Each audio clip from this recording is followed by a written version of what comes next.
Hey guys, what's going on? Inception here, and welcome to another video. Ladies and gentlemen, today we have the 3-4-1-2 tactic to do again. The reason why I'm going to do this tactic again is because this tactic is genuinely the best tactic I've used this year. This formation, right? It doesn't matter what patch they do. It just works the same. You know how sometimes I'll do like a 4-2-3-1, a 4-1-2-2, and then something comes into the game and then that formation no longer works properly.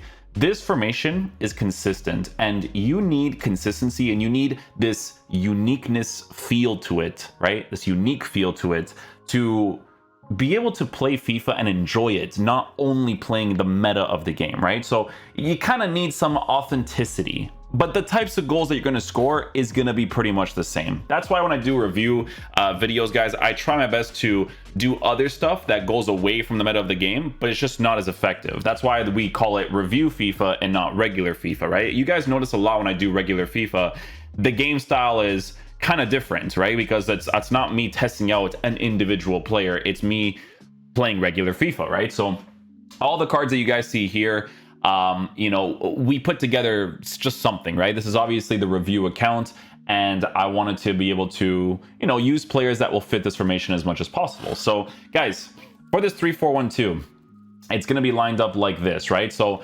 this tactic, it's so good because of multiple reasons. If you guys have already watched this video, you don't have to, because nothing has changed, but we're just doing a review of it again because it's still good. All right.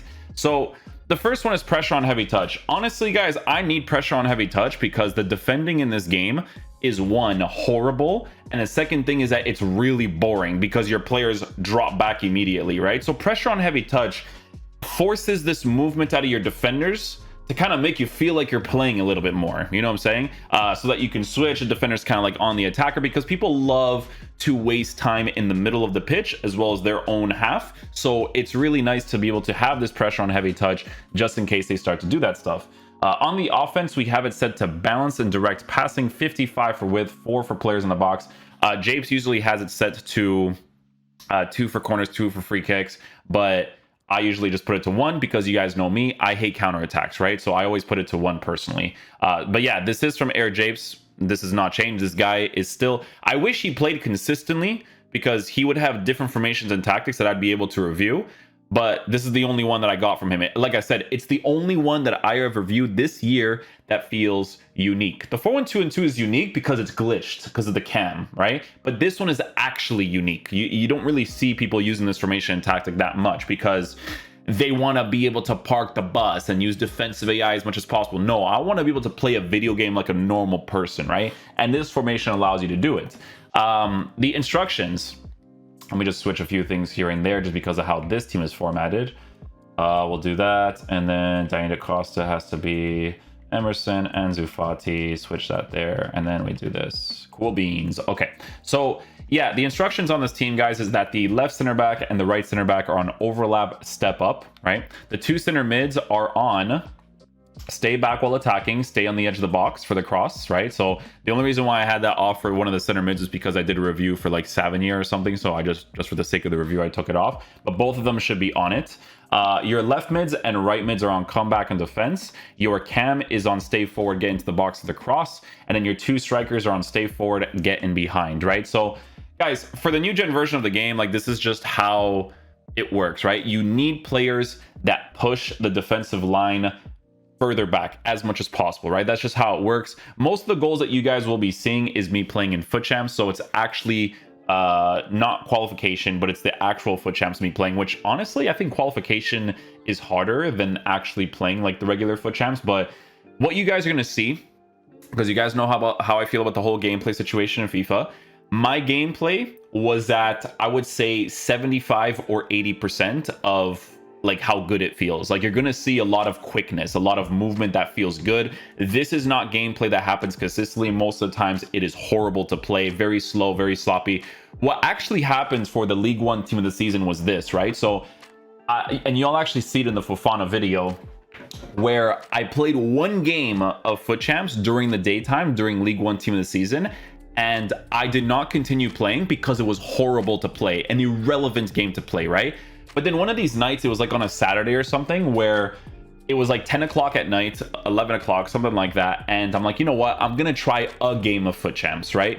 And I try one game and I'm like, this game feels decent enough. Not to the best of its ability, right? But decent enough. So I decided to consistently play more games. And in an hour and a half, we got 8 wins in a row, and you guys will see all of those wins because we went 9-0, but because of the 1 win we got in the daytime, and then the 8 wins, you know. But then I was like tired. It was like 12 o'clock. I'm like, all right, well, there's FIFA, right? That's how this game works every single year. But yeah, just explain that to you guys. That's the highlights you guys are going to see. The gameplay will look a little bit better. In the last game that I played, I started noticing my players doing like small emphasis touches, not as bad as during the daytime, but once I see that, I'm done. Like, I'm like, okay, game's done for me, you know? So I don't put myself through that anymore, like having to play against the game more than me actually doing the commands properly. But types of players that you want to this team, guys, in this year's game, I think that this year's game, like, you need meta as much as possible. You don't need meta as much as possible because they're the best players. You need meta as much as possible because in this game, they do not move properly if they're not meta enough. That's just how it works. You guys have never seen me do a Liga NOS concept team. You never really see me use Quaresma that much this year because in this year's game, I feel like the fun concept is hard to do because of how it works, right? So try to have meta as much as possible. You know, even nowadays, if you still have a team of the season or a team of the year, Ruben Diaz, Varane, even the Vardiol card because he has good pace on a shadow chemistry style. Try to get those types of cards as much as possible. So go meta in that area. In the midfield setup, for me, I like how this is kind of lined up because we have the medium-high Verratti next to the medium Nkunku. And Nkunku sometimes, because he has that finesse shot trait, that's why I have him on the left side, right? So the finesse shot trait, to be able to score those goals against the Park the Bus Rats, which is most people, it's really nice to work with. Come back in defense for your left mids, right mids. You can have a combination of having both of them being attacking and defensive oriented. In my case, I just went with one who's defensive and then the other one who's more attacking.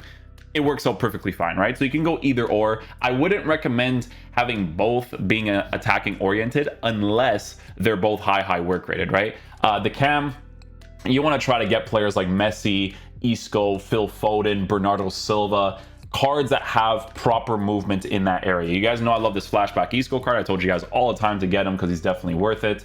And then your strikers. So I use Rodrigo as a striker because of the way that this team is formatted, but generally speaking, he's more of a side player. So if I can put somebody else that is a striker at left wing and then I can put him at striker, Rodrigo would be my right mid in this team, but we're going to be using him at striker. This is a good video to make because this is technically like an upgraded Rodrigo review as well. So definitely notice a good difference on the card for sure. Still would use him in the side positions though. He just feels more of a card to use there. And I noticed that when I was like attacking with him and everything, but still very good. I really enjoyed using him for the most part. Definitely have to have Ansu Fati in the side area because of the 4-star, all that stuff. It's very important that you try to have 5-star skills as much as possible in the main attacking positions as well, because in this game, you kind of need the McGeady cancels, the elastic hose to open up the space. And you guys will see it when we do the review for the actual gameplay, right? So yeah, we'll get into the gameplay right now, and I'll show you guys how this formation plays out in game. I literally never switched from it. It was just this formation the entire time.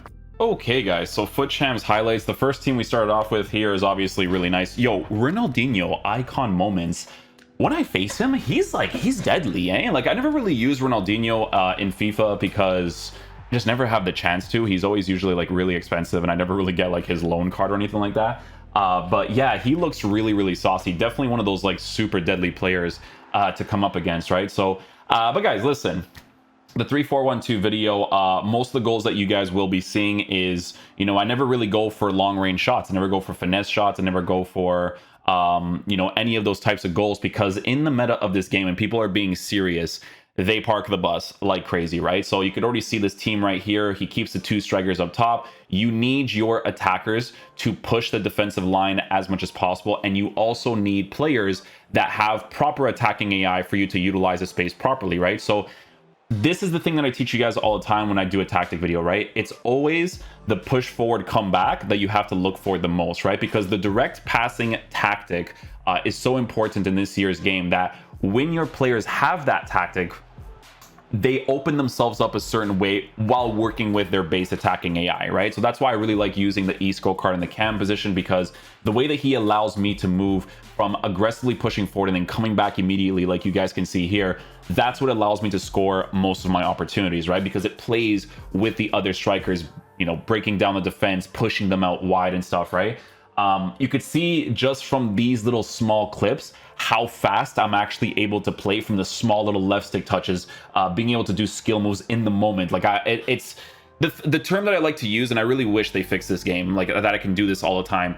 It's the term of being cracked out of your mind, right? Like it's just being able to react in the moment quickly and not feel restrictive in movement of the player's animations and whatnot, right? So it definitely felt really nice to be able to do that consistently. But yeah, Rodrigo's upgraded card, guys, definitely very nice. I like what they did with him, because I think on the marksman chemistry style, he's just able to do everything really nicely now. Like it definitely feels like a better difference than what he was before. Like I always felt like he had this dribbling thing to the card, which I still think he does have, but it's just significantly better. Like it's not enough for you to not enjoy using the card, right? You can see that he gets involved in a lot of attacking opportunities. Again, very linear plays, which is why when we play for the reviews, we, you know, try to score different types of goals that are not as ideal, because again, for the meta of this game, it's mostly just, you know, getting inside the 18-yard box and just working that space as much as possible. But you can see just from that one pass there, the run that Isco makes to open up the space is really, really nice. So this guy's using pressure tactics at this point in the game,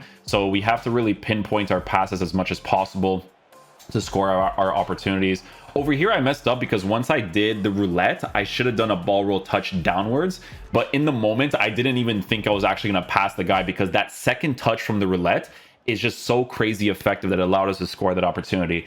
That's the thing that I teach you guys all the time, where when you do the lob pass, go for the shot even if you think you're not going to get it, because the attacker advantage when they win the ball in the air is insane. They just get the headers all of the time, right? So if you have like physical oriented strikers there like Weghorst and stuff, they're going to be able to do it a little bit more consistently. So whenever you see that animation for the lob pass, that's when you do it. This is when I hate playing this game, right? Is the whole constant pressure situation. But yeah, my team does open up eventually. Rodrigo gets into a good position. We do a ball roll, nice little near post strike, and then we do end up getting the rage quit there. What's really interesting, guys, is that as you guys can see, you know, team of the season's been out. There's been a lot of players coming out.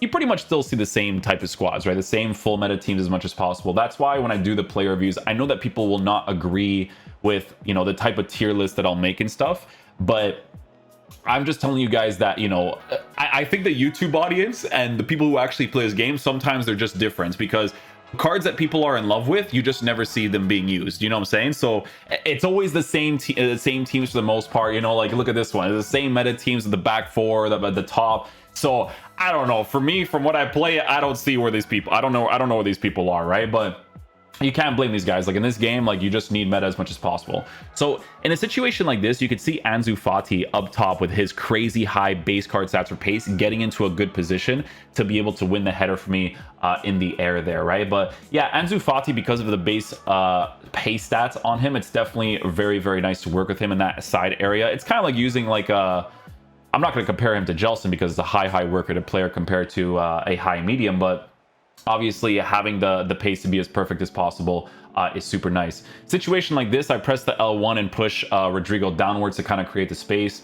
The game completely fluffs the pass there for us, but we do create the space here. So look, boom with the pass to Isco. Mbappe's already in a good position. We score that opportunity. So you could see that Rodrigo is still scoring goals for me, still getting involved, and you could totally use them in the middle if you really want to. But it's like I'm saying, guys, like some cards, they just feel like they belong in a certain area. Like if I use Rodrigo in the side area, I would like him there way more, right? There's just a certain attacking AI that I look for when it comes to playing cards in the middle. Like honestly, Benzema's high medium, like you can totally use that. It's just not a personal preference of mine. Like I like the way that Mbappe opens up. I like the way that he aggressively moves into spaces.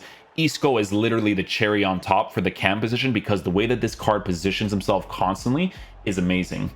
So you'll notice here that from Danny DaCosta's animation choices, that's when I'm like, you know what, I'm probably going to use this as my last game, because that's when it's starting to get really frustrating. But yeah, it's a great formation. It's a great tactic. It allows you to play against the meta of the game really, really hard. So definitely recommend you guys using it if you guys ever have the chance to. Okay, guys, so now that you guys watched the highlights, I'll show you guys the rewards that we ended up getting. So it was like 1-0. Right, it was 1-0 the record when I initially played it, but it was with a different team and the gameplay was horrid. Okay, just unplayable, completely horrible to play. Oh, interesting. But yeah, guys, we ended up going 9-0. I don't really continue playing because unless it's like for unless I did like a concept weekend league where I have like a full League One team or Serie A team, and then I only play at nighttime, that's just not really going to be a thing I consistently do. But for this one, we actually ended up getting Otavio and Klaus, so, you know, Porto player, so W for me, and then Klaus is obviously really good too, so just have to give him an anchor for future reviews, right? So, yeah, hopefully you guys enjoy this video today. I'll catch you guys for the next one. Peace out, dudes. Love you guys.